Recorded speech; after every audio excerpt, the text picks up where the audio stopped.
you can see an example with all of us from the E3 RMI and Mass CEC team. And you could go to the next slide, I think, Andrew.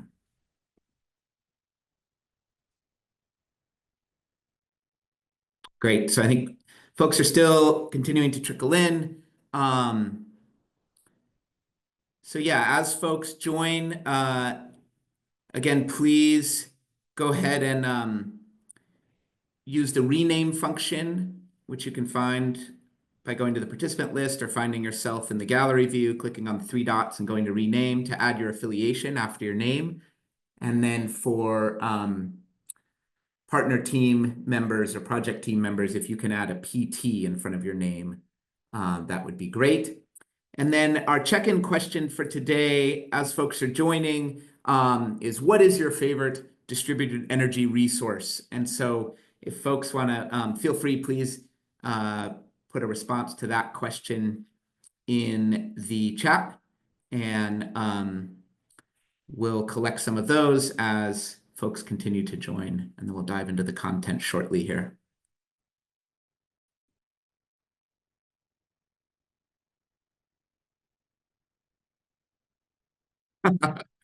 We've got some solar responses. We've got a cannot comment.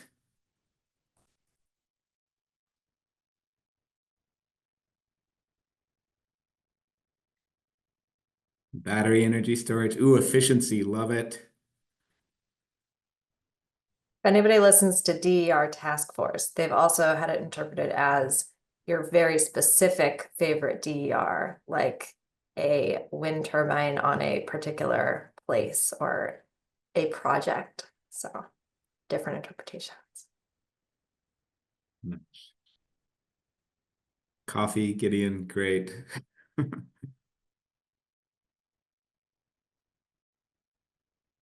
Solar canopies. Behind the meter, commercial industrial batteries. Solar paired with efficiency. Got some battery responses. Excellent.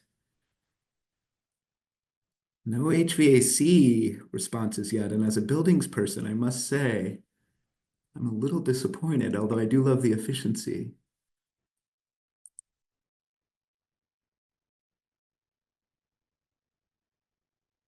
Great. So yeah, as folks, if you've just joined, the check-in question is, what is your favorite distributed energy resource? Feel free to continue to populate the chat with those. And then we will move on here in the slides. So yeah, just want to welcome everyone. We will get into some introductory and recap materials shortly, but I'm Brett Webster. I'm with Rocky Mountain Institute, part of the Mass CEC, E3, and RMI team, working with the EDCs and other state agencies as part of this grid services study. And Andrew, if you could go to the next slide. Just want to put a disclaimer from the beginning that this workshop is being recorded. I'm not going to read through this whole thing, but if you are uncomfortable with that for whatever reason, you feel free to mute yourself and turn off your video, and no need to participate if you just want to listen in, but we just want to be upfront that that the workshop is being recorded. Next slide, please. Excellent. So we'll start with just a recap of the overall objectives for this whole grid services study. The first is to develop a methodology for calculating location-specific value of distributed energy resources and the flexibility that they can provide specifically to the distribution grid.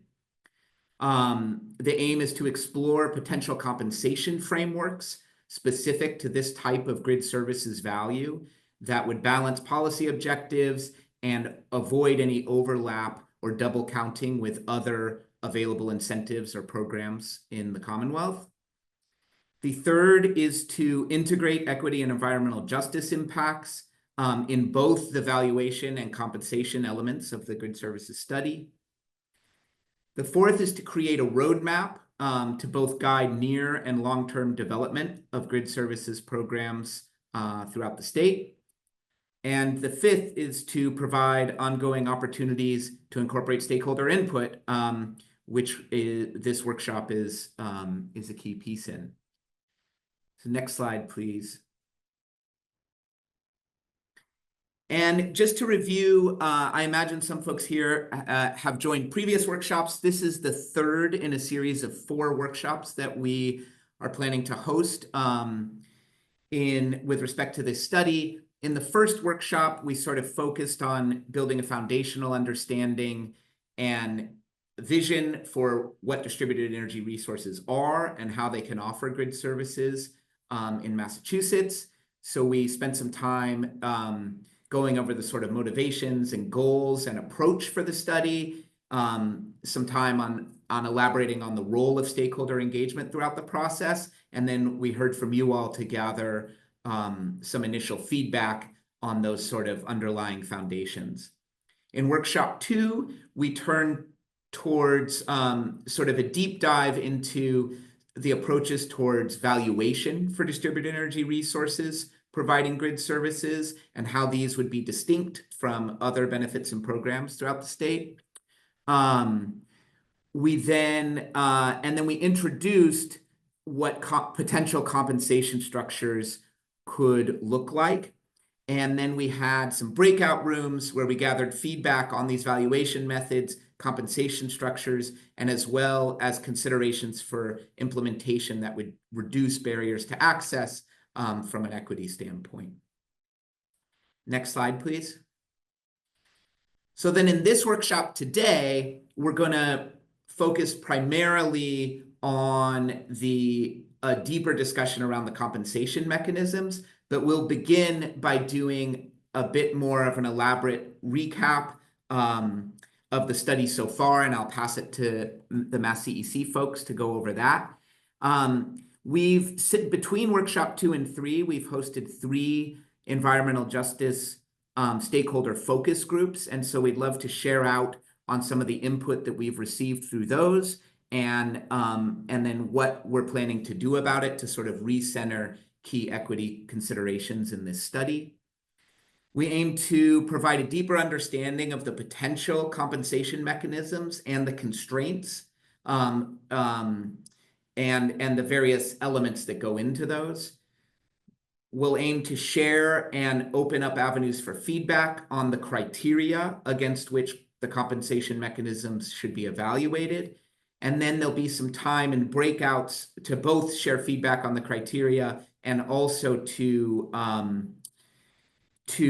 reflect and share priorities for all the stakeholders in this workshop around developing the specific elements of a compensation mechanism. And I think it'll become clearer what we mean by that as we dig into it.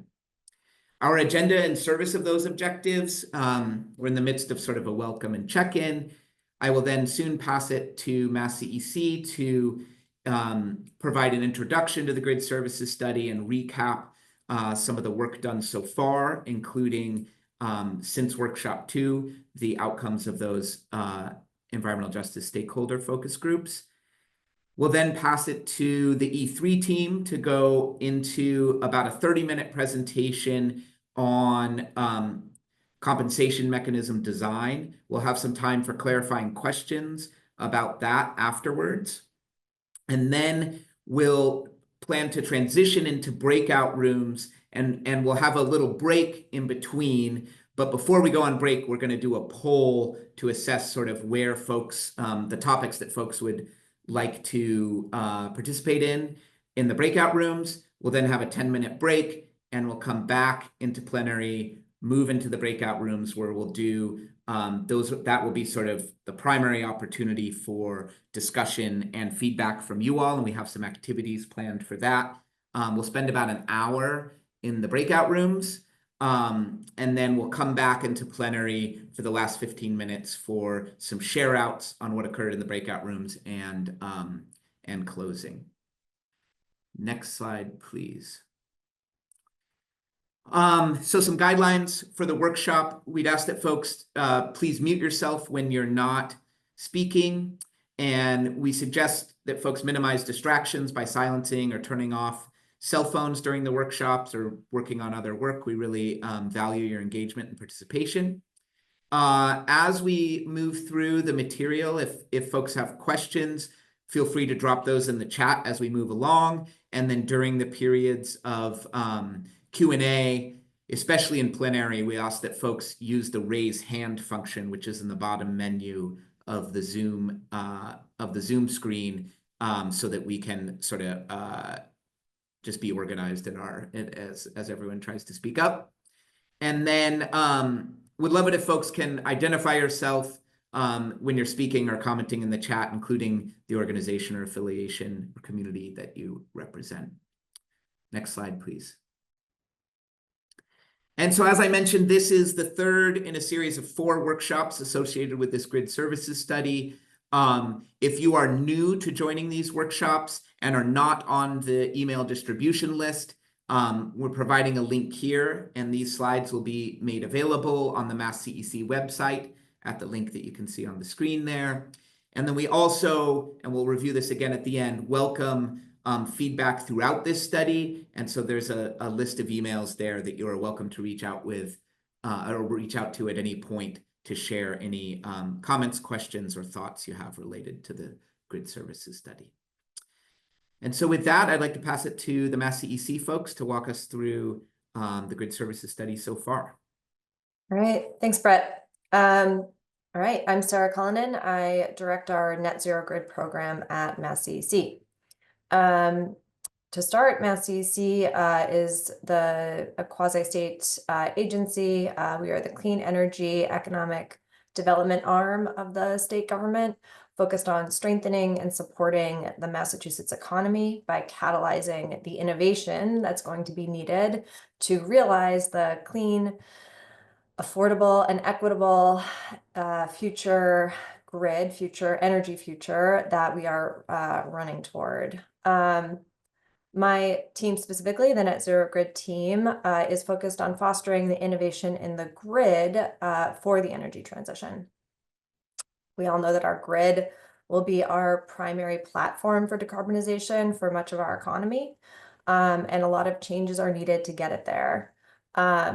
For that successful grid transition, we're going to need lots of new technology, but also new ways of working, new business models, new programs to get us there. So as part of my team's work, we see these forms of earlier and deep collaboration with our utilities alongside other grid-facing stakeholders as critical for the grid's transition, and particularly when we're navigating innovative ideas and models like grid services. So this project is one example of doing that. So MassCEC, my team has convened this collaborative group for this study. And we are all working, all the stakeholders listed on this slide, in close partnership on this study, kicking off grid services for Massachusetts and giving it a roadmap for its continued evolution. Next slide. Oh, my role today, as well as my colleague Allison, who will chime in after me, is to quickly review what we've accomplished in the study so far. Going back to the very, very basics, most of you know what DERs are based on your chat participation, but to level set,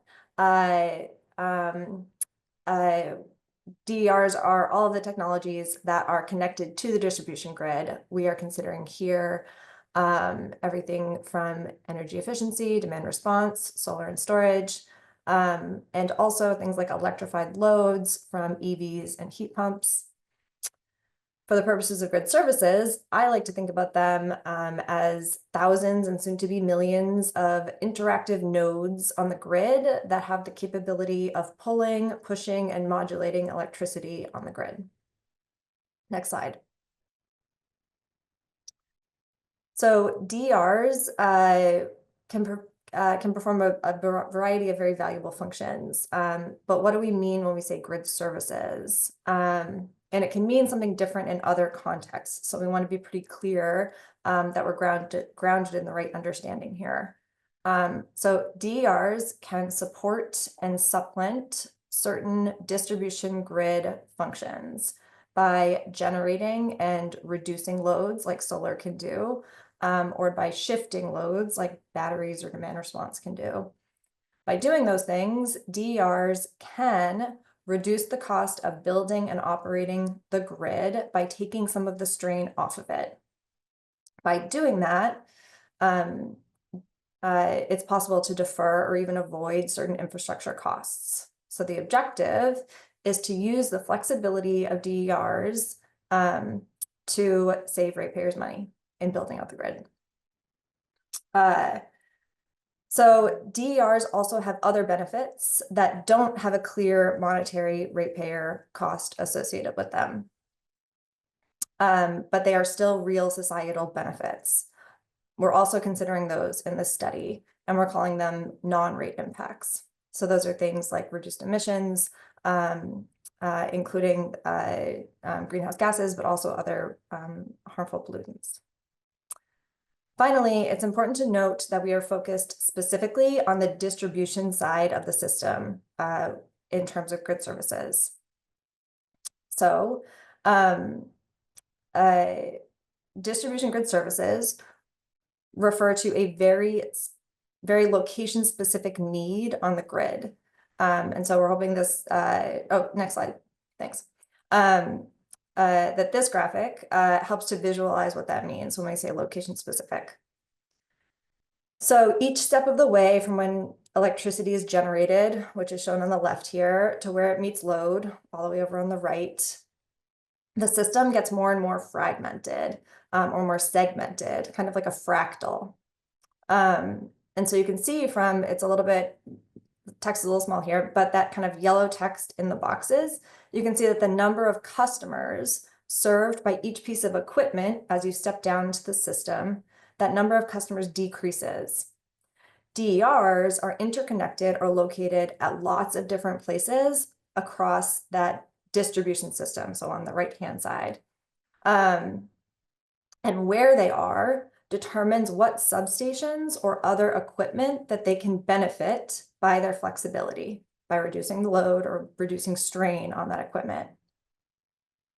In the picture here, for instance, to help reduce strain on that transformer that has that red box, you need the DERs on the houses that are downstream of that specific transformer.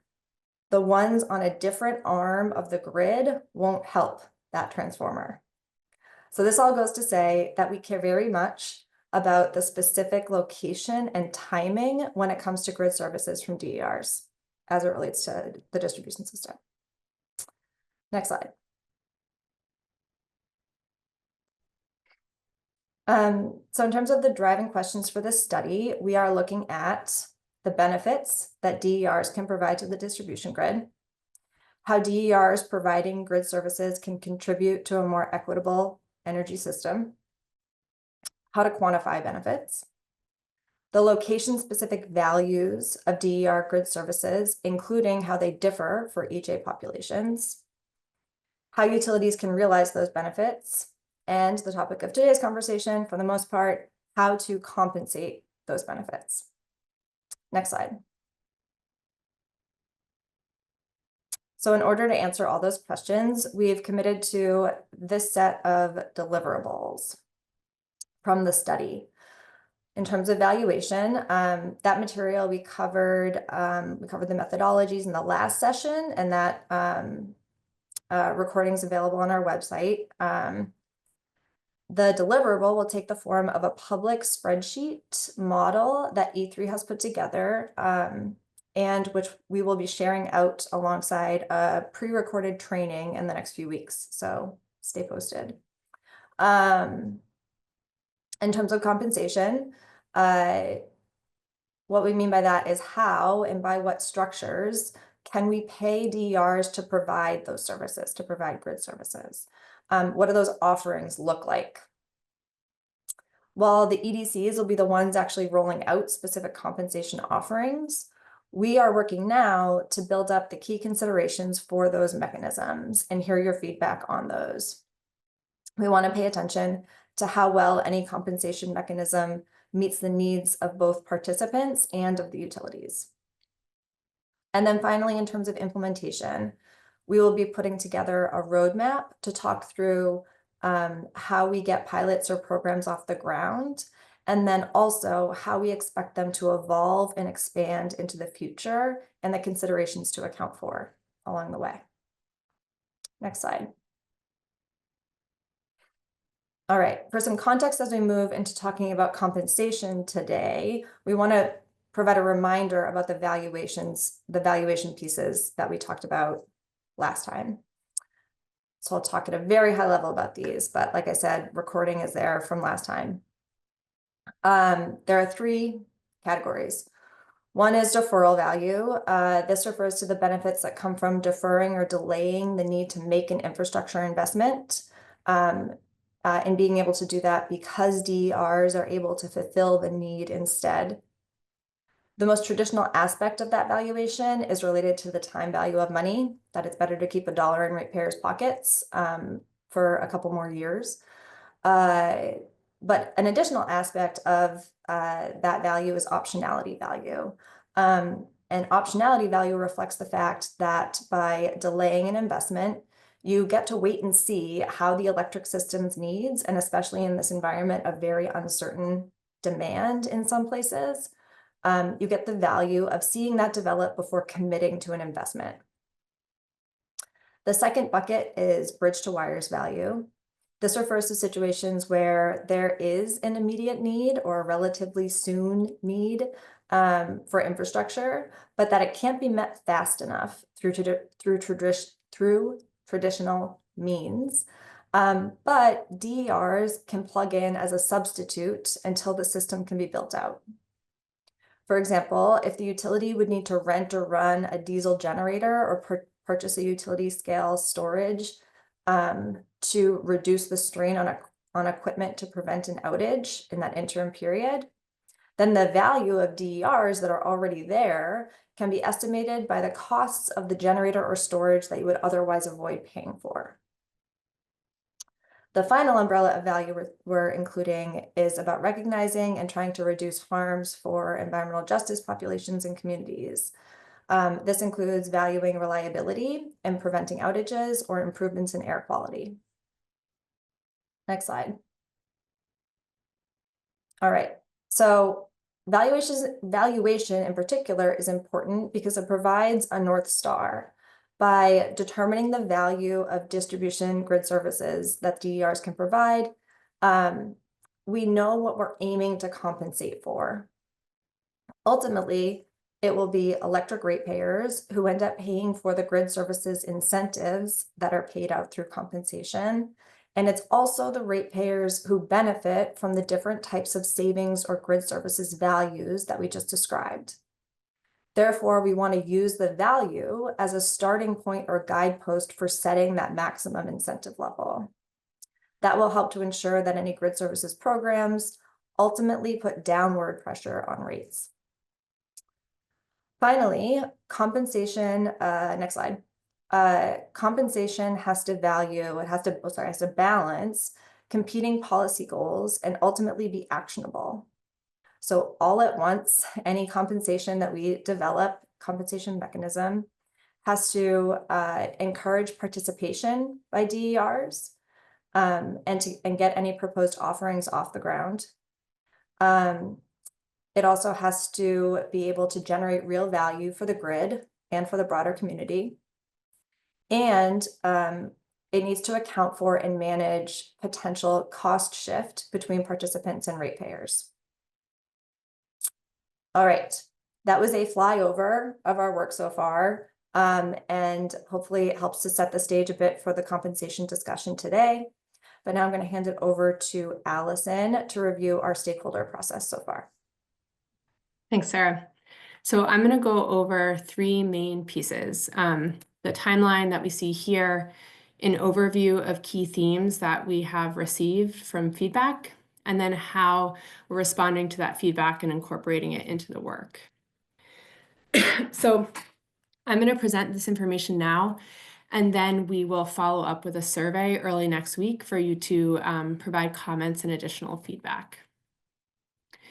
So looking at the left side of the screen, the study and our project partners officially kicked off in the fall of 2024.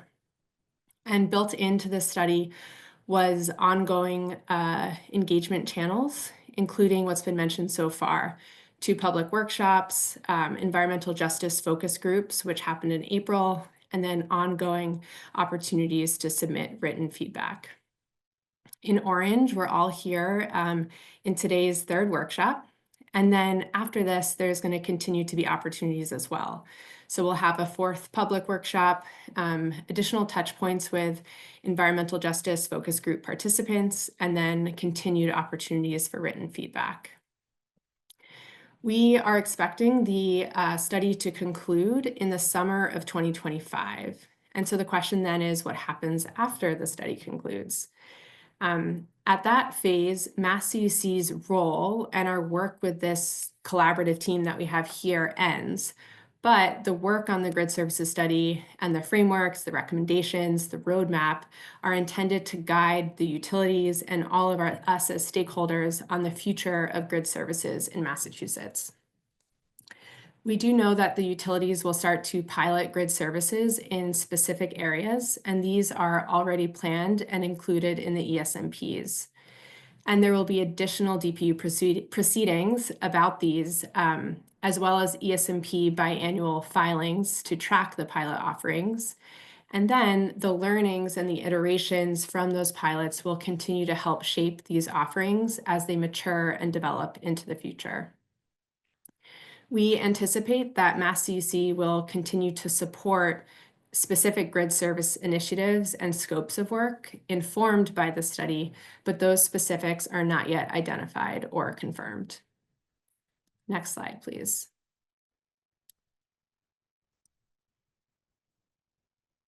Great. So diving into some main themes of the feedback that we've received so far, specifically around how DERs providing grid services can contribute to a more equitable energy system. 3 major themes emerged, and we'll talk about each of these themes, and then we'll share the actions that we'll take to respond to the feedback. So the first was around the importance of recognizing the historical context that today's work is occurring within. Ratepayers are experiencing high and increasing electric rates, and this expense is disproportionately impacting low-income populations. Additionally, ratepayers from disadvantaged communities have historically experienced inequities, not just from the energy system at large, but also from past and existing programs that are meant to further the state's climate goals. And so that's the context and the lens then that we need to keep in mind when pursuing and designing new programs or new offerings and initiatives. Another theme that emerged, which is related, is that grid services offerings should ensure that environmental justice and disadvantaged communities are able to access grid services benefits. So this means avoiding past harms where these communities both bore or contributed costs to programs, but did not receive the benefits. And it also means ensuring that these communities are able to adopt and own eligible DERs, and that there's transparency on where opportunities exist for deferral and avoidance and how those decisions are determined. The third theme that emerged was around feedback and engagement. So stakeholders want to understand what happens with feedback and where is it recorded, how's it used or not used. And stakeholders also mentioned that they're being stretched thin from multiple initiatives where their time and expertise and contributions are sought. So with those 3 themes in mind, here on the right side are the proposed actions that we'll take. So relating to the first, the importance of historical context, we plan to continue to work with environmental justice stakeholders to ensure that this study adequately recognizes and frames this context, and will also include a discussion and definition of equity. Relating to access and benefits, the study must clearly recognize that the existing structural barriers that prohibit communities from owning DERs and accessing related benefits are real and deep and prohibit progress. So we'll also work with project partners to increase transparency and engagement around decision-making and planning. And then for the third, the study will include a log to identify what feedback was received, by who, and how it was or was not incorporated into the work. We will also then be providing additional surveys for feedback, and will pursue coordination among other state efforts. Next slide, please. Thank you. So the final thing that I want to talk about, we've just highlighted some of the feedback that we've heard and actions that we're proposing.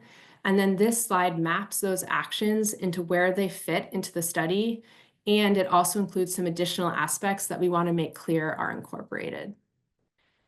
On the left part of the screen, you see the two major components of the study, the compensation and valuation modeling, and then the long-term roadmap report. Key to this work is the integration of equity and justice so that grid services develop into and can contribute to an equitable energy system. Stakeholder perspectives, therefore, are key inputs to this work. And so the workshops, the focus groups, the outreach that's occurring, these inputs are all a part of the compensation and valuation modeling. And then the roadmap will also include responses and recommendations based on that feedback, again, as well as that record that we discussed to report what feedback was received. To address barriers and the barriers for the historically disadvantaged communities, the modeling includes a participation adder to encourage environmental justice customer enrollment. And then the roadmap will include recommendations to increase access to DER adoption and ownership, including recognizing that the current structural barriers are preventing true progress. And then we'll also incorporate into the roadmap additional maps and tools for transparency. And lastly, to incorporate impacts on historically disadvantaged communities, the modeling includes quantifying air quality impacts to EJ communities, and the roadmap will include additional qualitative discussion of the impacts to the communities from an instance of bridge to wires or deferral. Again, we've shared a fair bit here over the last few slides, so just want to remind everyone that we welcome and encourage your feedback and comments. You can do so via email or through the post-workshop survey that you'll receive next week alongside materials from today's event. Thank you.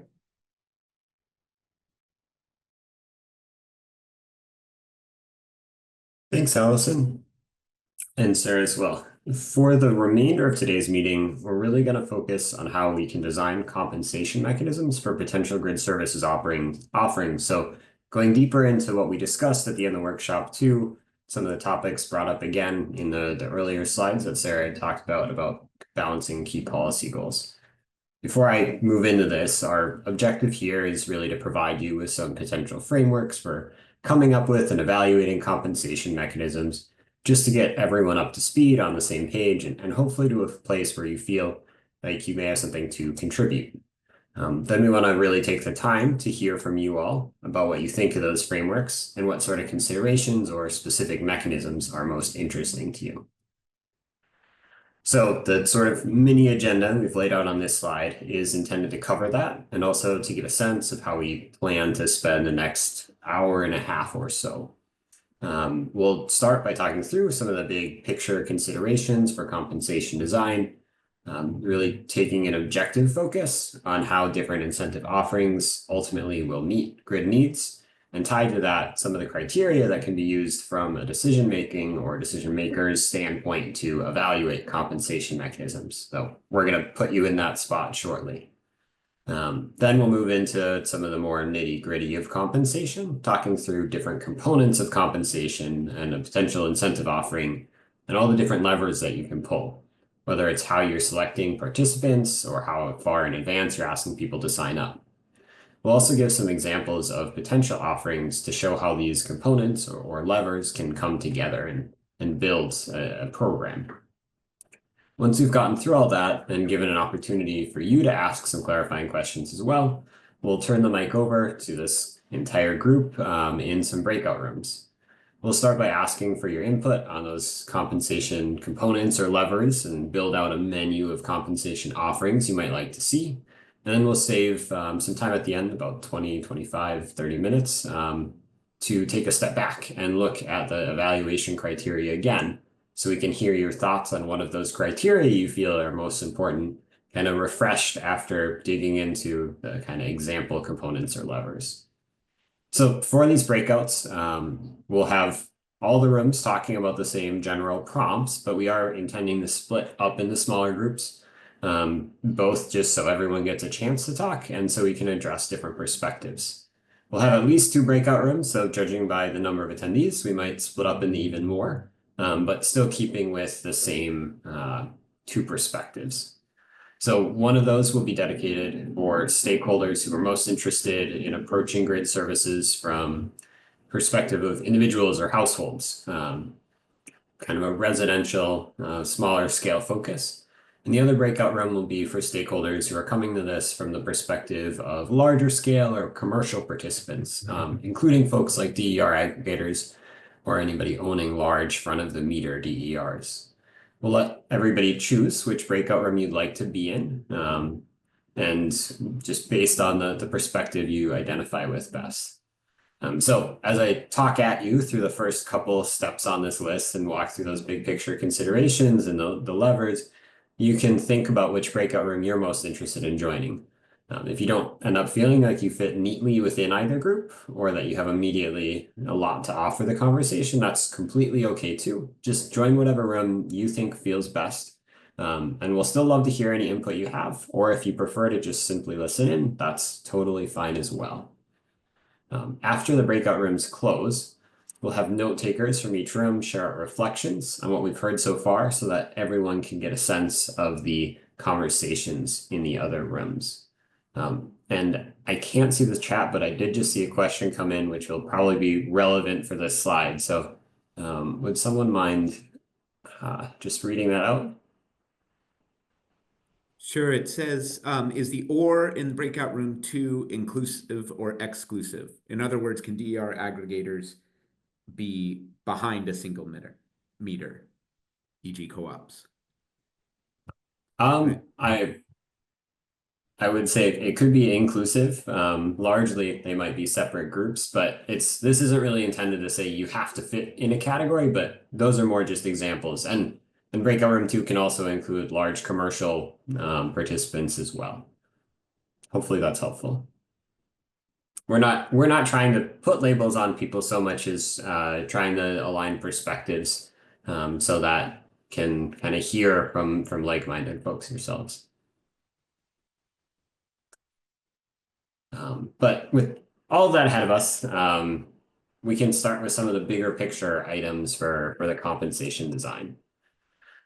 So at a basic level, the core reason for having a grid services offering, and what Sarah had already introduced, is to provide value for the electric grid and all ratepayers and help support participants or DERs for providing that value. So looking at it from the perspective of a utility planner, this means trying to meet some specific need that exists on the distribution system, which will tend to measure in terms of capacity. I want to highlight here, well, it's possible to meet a single offering, or that a single offering might meet a grid need all on its own. It's much easier to meet that need if you create a program that stacks a bunch of different offerings that can work together and meet that need. So that's why we have on the slide, you can see stacked up offerings A, B, and C on the left there. When you're combining different offerings, you can also shape each of them to appeal to different customer groups. So from the potential participant's perspective, a residential customer might like offering A best, and their neighbor might like offering B.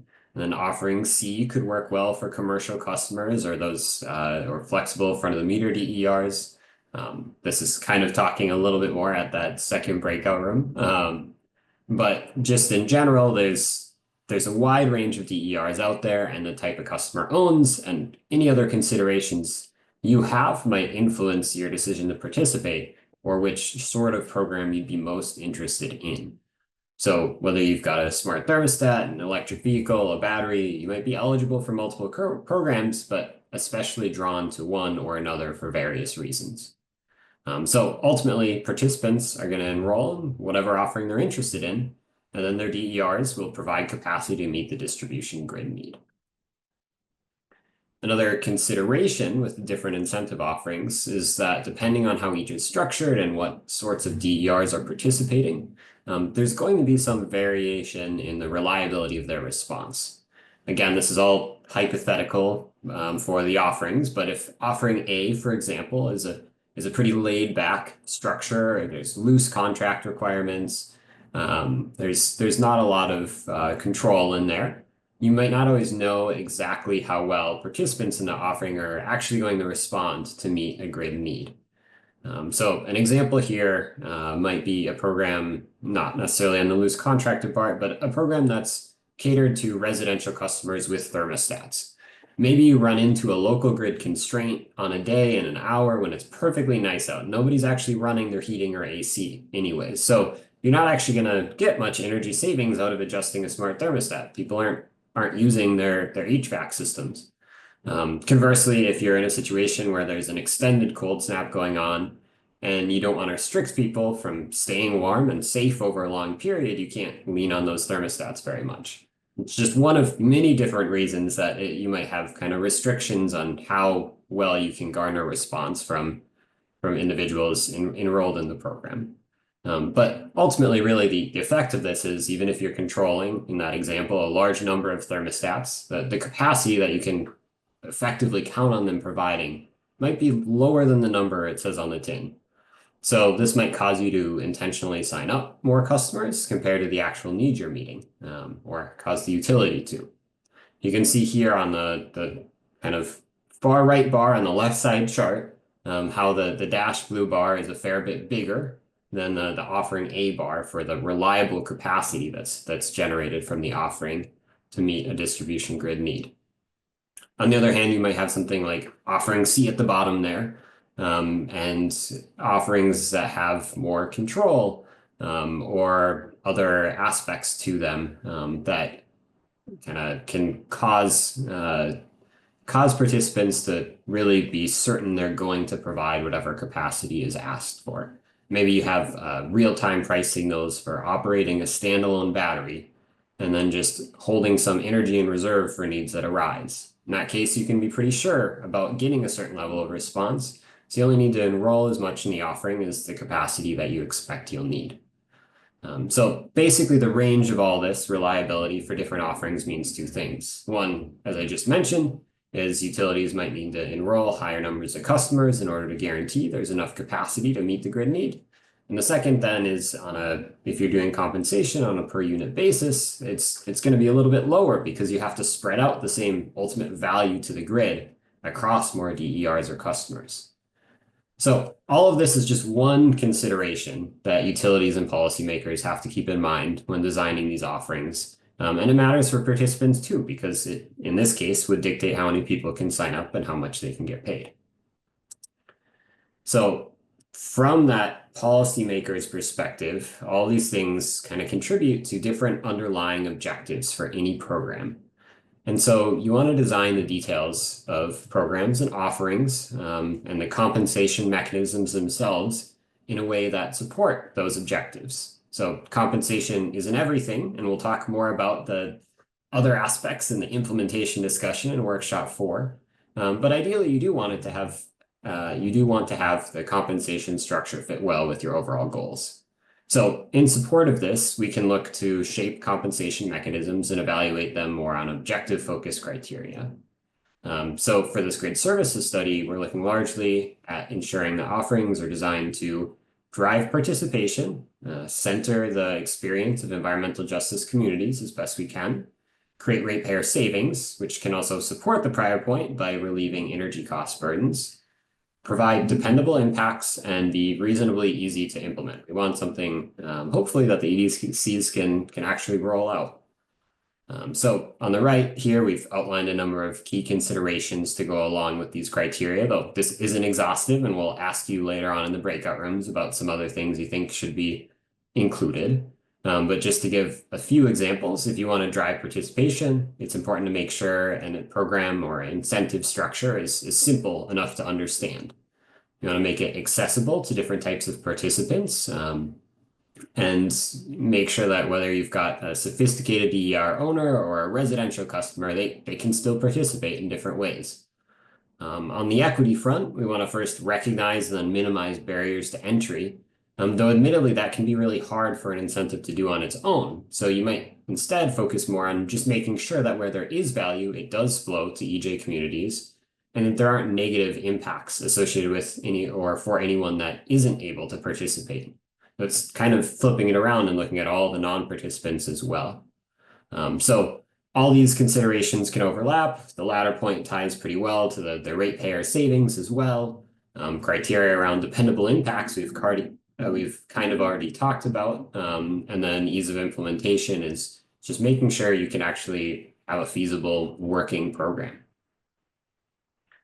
So this is a lot to keep track of and discuss. So we want to get your input in all of this in the breakouts, as I mentioned. And we'll also want to understand what's high and low priority for you and get other ideas for what criteria you think should be included that's not encompassed somewhere here. So as we move into the discussion of the individual compensation levers and during those breakouts, it'll be important to just keep these criteria in mind.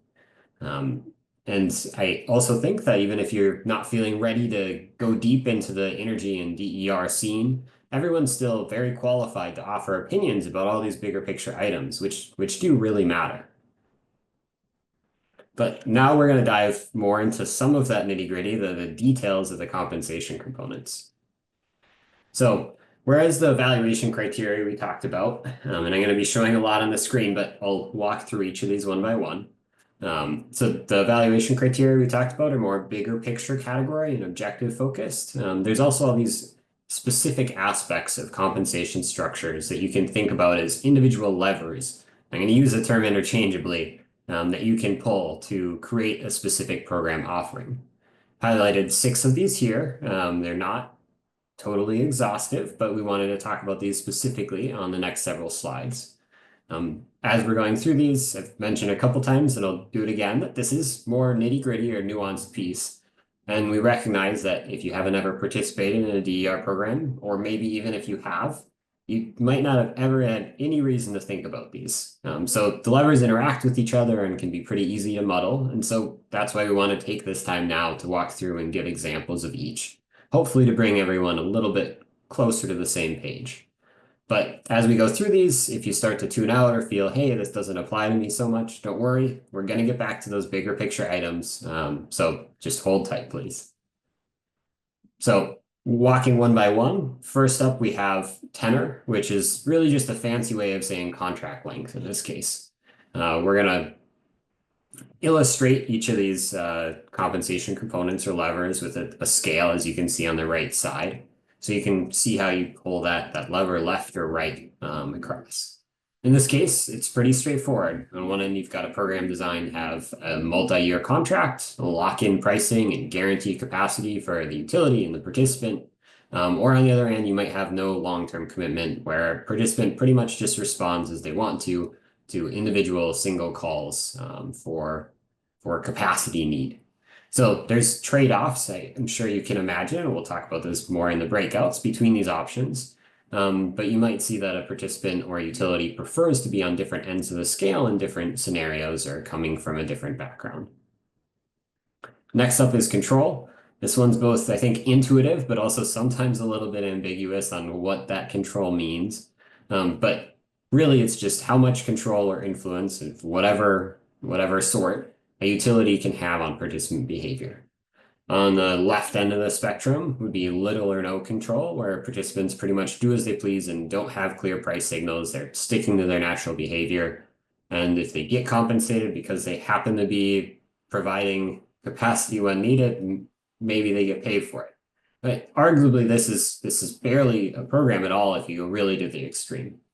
On the other hand, you have the utility directly operating a battery. You're providing very clear and intense price signals so that participants need to follow very specific behaviors to participate and make money. You can kind of see where a participant might or might not like that, and the utility can get a lot of reliability out of that structure, but there's a trade-off to be had if there aren't as many customers willing to join. Third here is activation. This is when you're actually giving customers instructions to follow certain behaviors. You might tell them upon sign up that you're going to ask them to always provide capacity during summer evenings, or you might have them sign up well in advance, but then only give a day's notice that, hey, we're going to need you to provide capacity at 11 a.m. tomorrow morning. Another aspect is availability. In this context, we're going to define it as when you're actually signing up that customer. So when are they setting up for the contract? On one end, the utility might both sign up customers a year in advance for an expected grid need, just so everybody can plan around that customer being available at some point. On the other hand, you might do day ahead or rolling enrollment so that it's more flexible and the utility just signs up customers or customers participate as needed. Somewhat tied to the prior level, we've got allocation, or how you're selecting customers for an offering. So you can think about this maybe in terms of having general open enrollment on one end. So this is if you're just saying anybody that can sign up and wants to is free to, as long as they do so before the program is full. On the other hand, you could have a competitive auction where DER owners would submit bids to participate in the program, and the utilities select them based on prices or other criteria, maybe specifically linked to EJ status or something else. But basically, it's going from broad open to anybody to very selective. And then finally, the last lever here, but certainly not the least, is the payment structure. This one can really tie to several of the other aspects and is about a balance between having some sort of reservation or general availability payment that's determined generally upfront and regardless of how much you might need to call on the DERs, versus a performance-based payment, which you issue based on what capacity response a participant actually shows whenever they're called upon. So it's saying, okay, we're going to pay you for signing up and just expect you to respond, versus we'll pay you based on when you're responding. One thing to note is that with the reservation structure, as you might guess, there might also necessarily be some sort of penalty for non-response. If we're paying you to respond, then we expect you to respond, just to ensure that even if you're not paying on the performance basis, you can still call upon a DER and expect them to answer. So that penalty could also be seen in a way as a sort of financial control. So jumping up to that earlier component. So thanks for bearing with me through all those individual definitions. We're going to run through a few examples of compensation mechanisms to show how those levers are actually used. And I'll try to keep it relatively brief. So first example we have here is Connected Solutions daily dispatch offering, which some of you might be familiar with. So here you can see that the offering is composed of, in this case, a slightly longer tenor contract, might have a little bit more direct utility financial control. And then the activation and reliability are much even further over on the scale towards real time or day ahead. Some of these you can debate exactly where those sliders are going to go, but within a certain range. So the program's generally open enrollment in terms of the allocation lever that we talked about. You can just sign up. It's not something where you're submitting complex bids.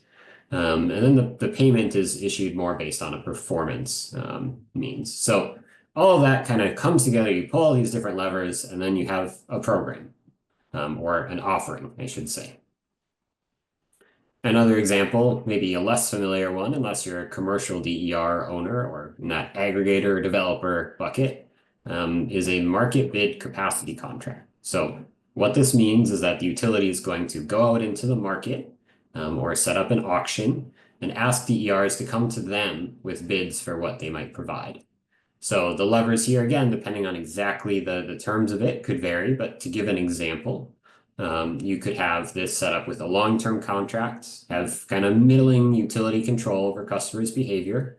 Might have pretty near-term or slightly more near-term activation, so it's not so far in advance.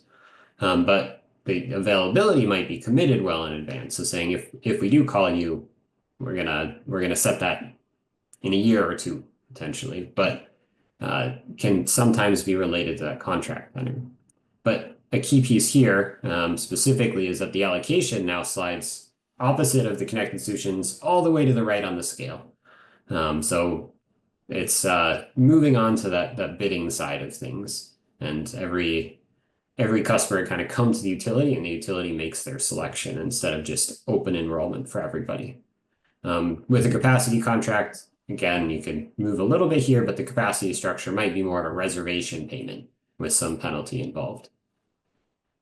Gonna go even faster through these last couple of examples because I just want to show the extremes here.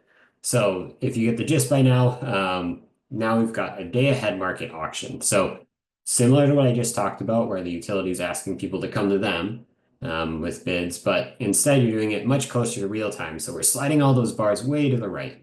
So you might have very short-term contracts, the utility basically saying, if I need this capacity tomorrow, who's willing to provide it and what price?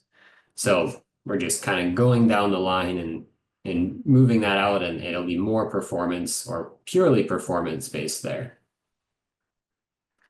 And finally, just to give a very explicit example of full utility control, you might have a situation where utilities are directly operating customer-sited batteries in order to maximize the value that they provide. So you can see here that the tenor is all the way to the left, but the utility control and activation are to the right. This is because the utility is going to want to have long-term contracts to get that full control of the battery, but they're going to be responding to live conditions on the local system. It's maximizing the value for the grid pretty much. So I do want to call out that along with some of the more market-based solutions, this is one of the things the National Grid has proposed in their ESMPs specifically for environmental justice customers, where they would cover the battery costs to help overcome that barrier and exchange, say, 80% of the battery is going to be used as needed by the local electric grid, benefiting the community as well. But then the electric or the individual EJ customer might save the remainder as a reserve for their own resilience needs. And National Grid would probably be the best resource to ask about that. I don't have all the details, but happy to get engagement on those fronts. So having walked through all that, I want to just come back briefly to the variation or a variation of the earlier slides where you see all the offerings stacked up. So highlighting this chart on the left again, the combination of different compensation components like the level of control or activation can influence the reliability of the response that we talked about in meeting a specific grid need. The context of the different levers and all these trade-offs for each from the participant's perspective can also help explain why different compensation offerings might be used to appeal to different customers or to different types of DERs. In this case, I've sort of not entirely arbitrarily, but somewhat just selected the different DERs to go in different buckets to say that, hey, in the end, it's going to be the DER owners that are self-selecting for whatever offering they feel is a good fit for them and what their particular DER can work best with. Even if they're eligible to participate in multiple, they might gravitate towards one or another because they think it's a good fit for them and their equipment. So in just a few minutes, we're going to turn the mic over to you all to talk through this in the breakout rooms. And we'll start by hearing from you on what components you care about and where you'd like to position the levers for an offering of your own design. So you'll get to kind of to build your own situation here. And we'll use that more just to kind of prompt discussion and hear from you as you're doing that, what the trade-offs are that you see in your head and how you feel those could be reacted to.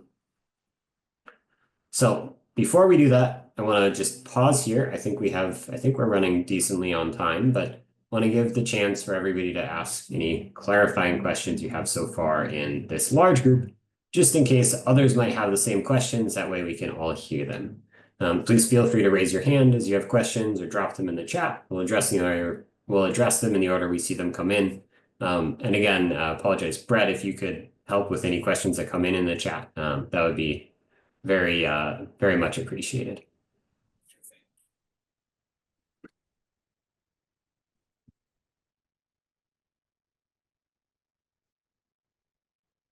So Andrew, I had a question in the chat. It related to whether or not the team had studied the Clean Peak Standard compensation system to determine how well that design was doing relative to balancing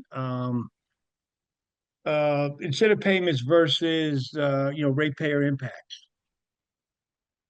Since I was I'm sorry, Oh, part of the reason it's so yeah. relevant is that the CPS itself was designed to put clean resources to avoid peak generation, only to kick in when there were a need for additional capacity that would normally be supported by like a peaker plan or something of that nature. But it does have a compensation framework, and it has been out there for a bit. So I was just curious if it's been studied.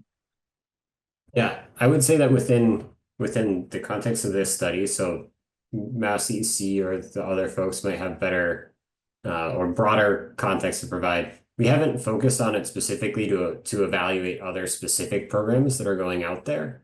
We're looking more to try to understand stakeholder feedback, and since we'll be using this to pull together recommendations for the EDCs in putting together the grid services programs. We want to use this as a lever to get feedback from you all on what you like and don't like, just generally with the programs or what you think should be considered.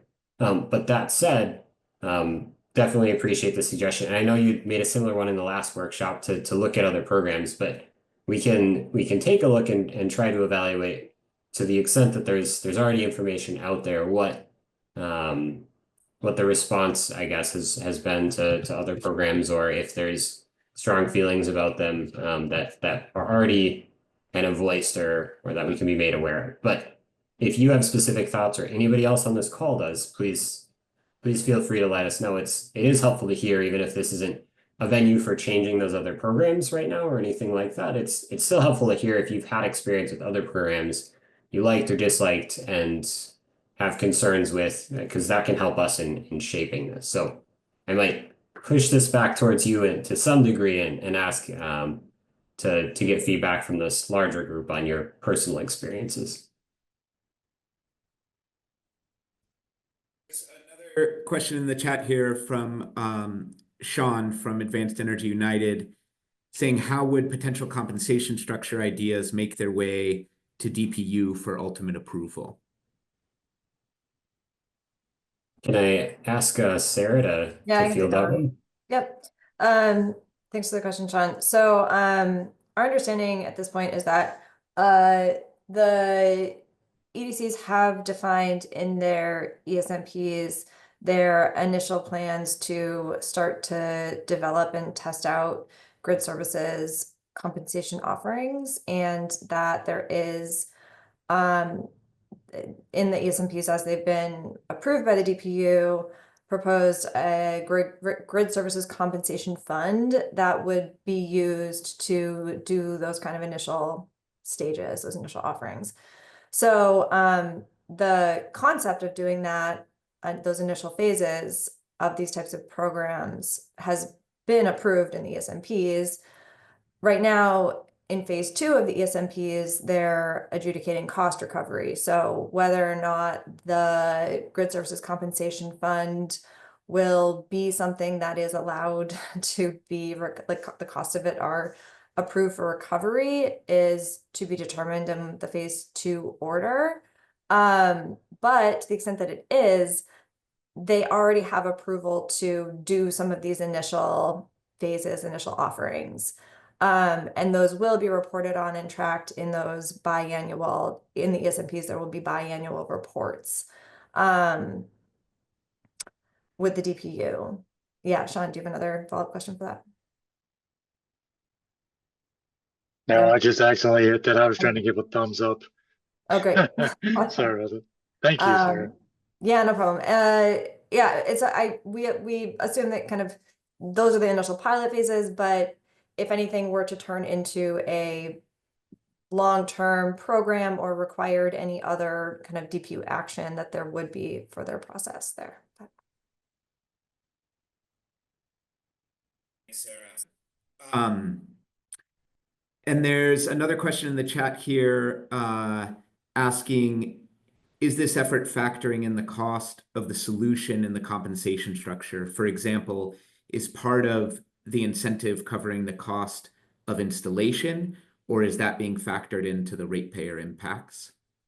And this is from Sam Teal from Edo. So within this, we're not looking at the cost, depending on what you're referring to by solution. If you mean the DER, we're not looking at the cost of the DER. We're just looking at the value that it's providing to the grid. So we're specifically trying to avoid having any upward pressure on rates or anything else from participants in the program to effectively pay for more DERs to be installed from this.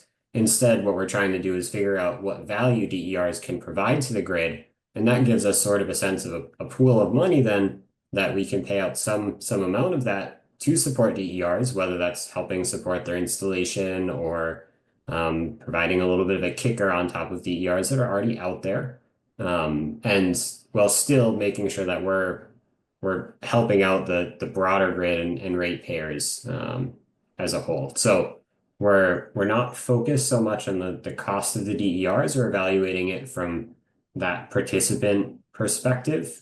Instead, we're just looking at what's the benefit that they're providing, and then what can we really fairly share back out in order to incentivize participation and provide that little bit of compensation to add to the mix.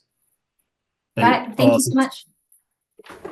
Great. I'll also just add to that, part of this is we recognize that this program is one of many that can incorporate or compensate DERs. And so we're not trying to have this be something specifically that's purely funding DERs all on its own. We're just looking at the benefits that are provided to that distribution grid. But thanks for asking. Great. And we have another question from Mary Wambui from POA asking, where can one find the pilots proposed by National Grid in the ESMPs? Yeah, I would welcome someone from National Grid, maybe Eli, to pop in here, or Gideon. But in the grid services study and related information is in section chapter 6-ish, section 3-ish.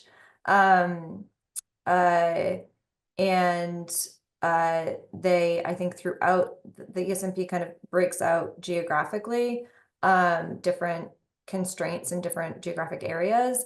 And I believe there's something like 17, something over a dozen initial locations where they are considering bridge to wires use cases for grid services compensation. Would someone from the National Grid team want to step in? Yes, Sarah, this is Gideon. Yeah, I thanks, don't know if Gideon. you can hear me. Yep. Sure, I'll paste those specific references in the chat for Mary's benefit and for everybody else's, out those citations. Thanks. So you can refer to our ESMP with page numbers. Thanks. Great, thanks, Gideon.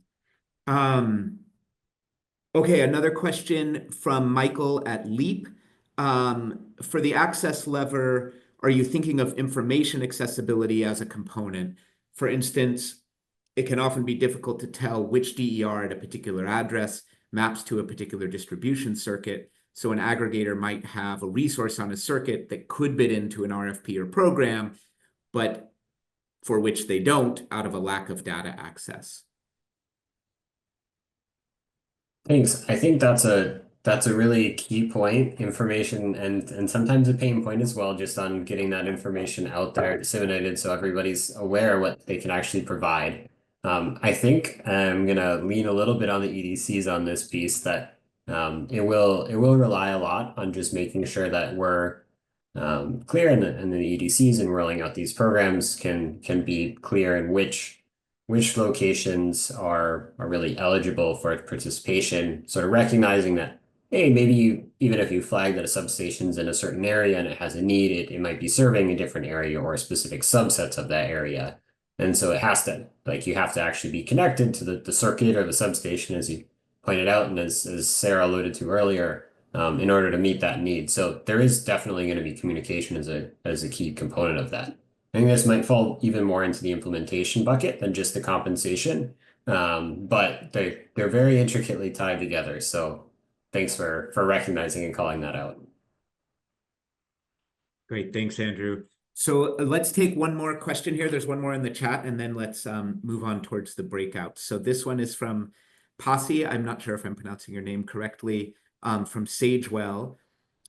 And they're asking, do you anticipate sharing the estimated dollar values for specific DER measures or actions as a deliverable, or are using some other way to assign the value? When do you anticipate publishing the initial DER value estimates? Yeah, so there's maybe a few pieces to this. So we're not looking to assign value to specific DER measures to clarify there. We're not saying that a thermostat's worth this much and a battery's worth this much and solar is worth this much. We're not doing that within this study. It's more looking at just an incentive open to DERs, regardless of what you are, as long as you can meet specific capacity needs. That's what we're trying to value. So when we're doing the valuation piece, which we talked about more in the past workshop, and we'll release the model to give it a little more transparency into that soon, it's more about figuring out, okay, what's the value just in terms of the capacity that's being provided to the distribution grid.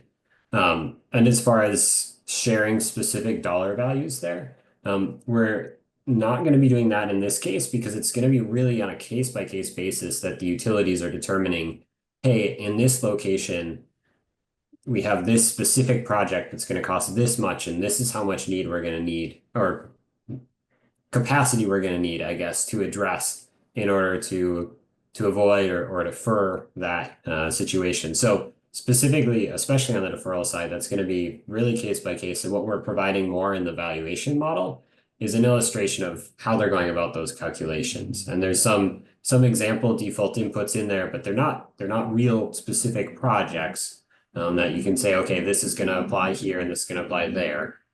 This is more just intended to improve the transparency, but it's going to vary location by location and over time. So that's not all going to be captured in it. What will be captured, on the other hand, is on that bridge to wires side, some of the valuation we've done and just the general model again on how we're looking at the impacts of bridge to wires. So there is some cost information built into there on, okay, if you're in a bridge to wire situation, and if you were to theoretically roll out a diesel generator for this much need, like how much would that cost and how much can you avoid that cost? And if you're looking at the kind of value of lost load in a specific area, there's some general inputs there to illustrate, hey, this is how that could be factored in, or these are the air quality impacts that might apply to an environmental justice population. So there are a little bit more the kind of real figures in there. But a lot of the purpose of the model at this point is to provide more transparency into how this is being calculated, because those values are going to change over time, especially on the deferral side. They're going to change by location and exactly when you're meeting the need. So that part's not captured explicitly. Great, thanks, Andrew. So let's see, if you don't mind, and thanks everyone for those questions. If you don't mind going to the next slide here, we will now sort of start to transition to breakout rooms. And as we mentioned, we'll move into a 10-minute break, as I know folks, it's probably needed at this point. But before we go to break, what we'd love to do is do a poll. So if you can go to the next slide. So we'll have about 60 minutes for the breakout rooms, and then we'll follow that with some share outs. In order to help us divide the number of breakout rooms, we'd love to get a sense of which room or topic area or perspective you are most interested in. And so, as we've mentioned, we'll have breakouts targeted for sort of the perspective of the individual or residential type offering, and then the perspective that's more geared towards the larger DE assets cited at commercial facilities, or the DER aggregator, distributed generation developer, and front of the meter type offerings.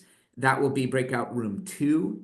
And we'd ask that folks attend whichever breakout session you feel like better aligns with your expertise or the area that you want to contribute to. The breakouts will cover the same material, so you'll all have a chance to comment on the same study components, no matter which breakout you choose. And and as I mentioned, we'll have a share out at the end so we can sort of get a recap of what was discussed in each room. So in a moment here, Georgia will open the poll that'll have two choices, one around the more individual residential type offerings and the other around the sort of front of the meter developer commercial type offerings.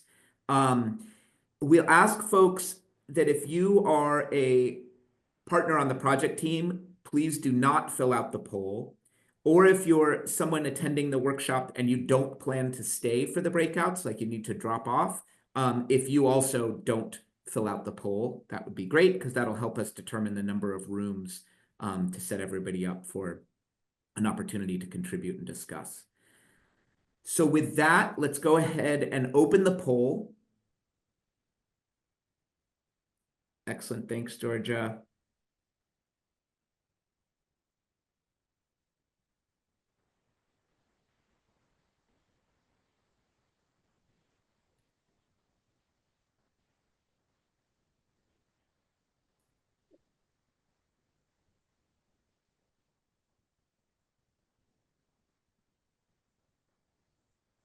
Great. I still see some numbers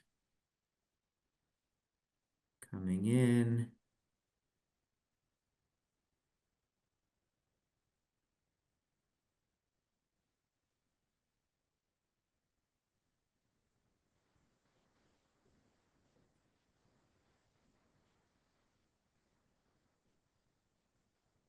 Excellent. Okay, I'm seeing a slow in the activity here. Great. If you haven't responded to the poll, please do so, except if you're not planning to attend or you're a project team partner. And for those that have responded already, feel free to transition into a 10-minute break, go stretch your legs, go to the bathroom, get some food, whatever you need to do, and we will reconvene at 1:30 Eastern. And we'll reconvene in plenary and I'll provide a few more instructions and then we'll go ahead and split out into breakouts. Great. Okay, so we'll move to a break. Thanks everyone for filling out the poll. Okay, welcome back everyone. And thanks again for filling out the poll. It was kind of an amazing split between the two perspectives and topic areas.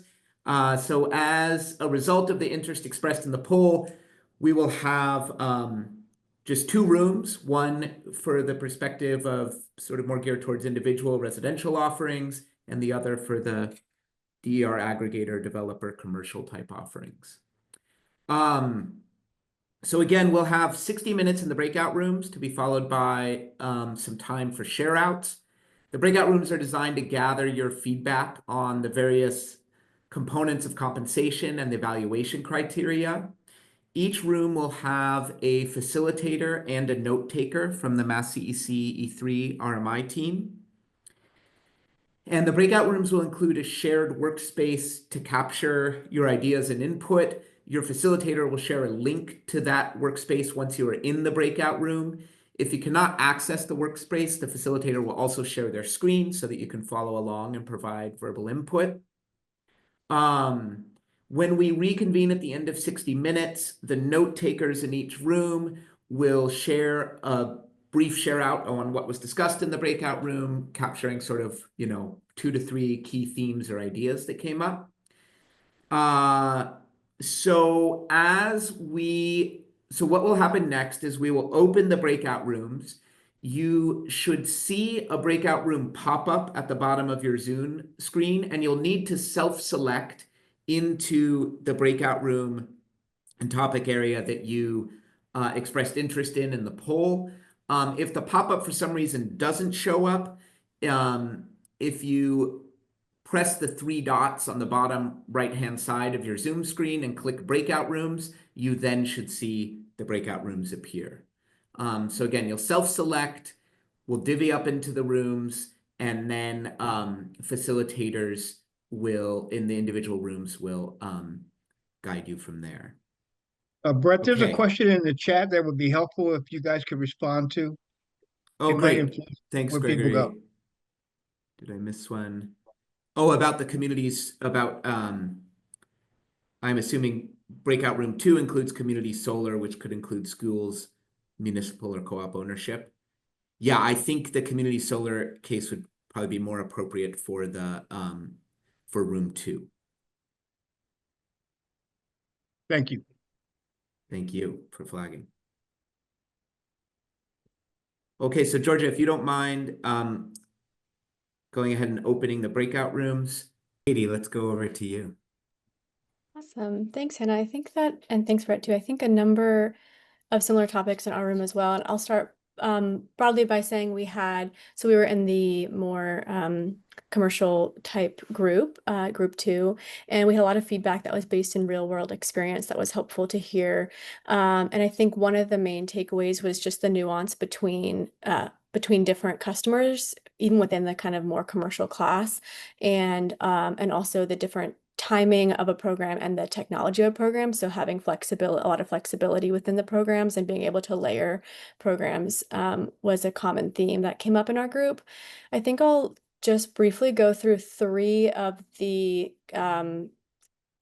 considerations that were, I think, maybe most different between the 2 groups. So for us, the tenor consideration was really split across both sides of the scale, and there was a acknowledgement that maybe a group like a municipality would really prefer to have much more certainty in that section to be able to plan their budgeting more ahead of time, whereas a different commercial group might be okay having like a more, day of type of program. And then for our allocation component, the dots were more scattered toward the self-enrollment, first come, first serve.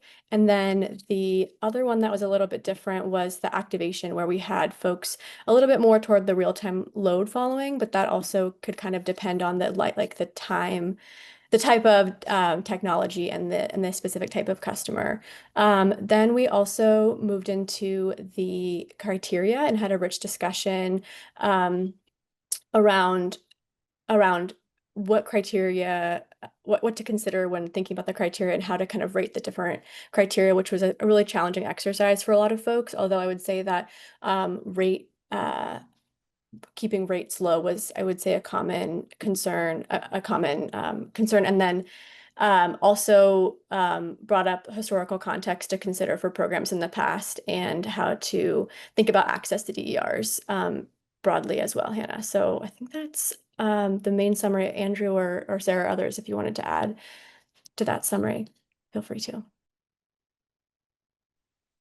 I think that's helpful. I'll also just note that for everybody, we are, as Hannah alluded to, we are going to include this feedback as we move into the final report and everything. So we have at least acknowledgement. So even if you feel like it didn't get mentioned in the last couple of minutes here, we're pressing on. We are still considering it and taking to heart, and we will be working to feature some of the feedback into the roadmap as we move on to that stage. I think with that, let me share my screen again, and we can just walk through the closing slides.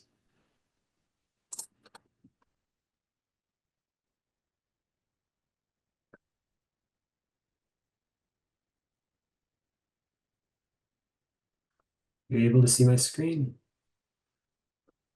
Yeah. Yep. Thanks. So I think Right, is this Sarah. me? Yeah. Great. So a couple final closing bits of information that we want to share with you.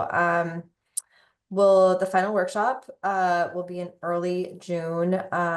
Look out for emails about that, and please make sure you sign up for email updates if you haven't already. That workshop will be a presentation of findings and a deeper discussion of what's going into the implementation roadmap. Next. Everything that all the workshop sessions we've had, and other resources are available on at that Mass DEC link. There's include like, so all the workshop sessions we've had and those recordings, all the decks, including the primer, there's lots of good content there to catch up or refer back to. And their link here will allow you to sign up for the email list. Next. And we are very open to continue to receive thoughts. If you have brilliant contributions that you come across while you're eating dinner or going for a run, write them down and send them to us. We will compile everything. If there's another avenue for feedback, if you would like a conversation about something, please let us know. You've got the email addresses there. And then finally, we will be releasing via email and on the website a draft of the grid services valuation model in the next couple of weeks. And there will be a recording to kind of do to walk you through what that looks like and how to use it.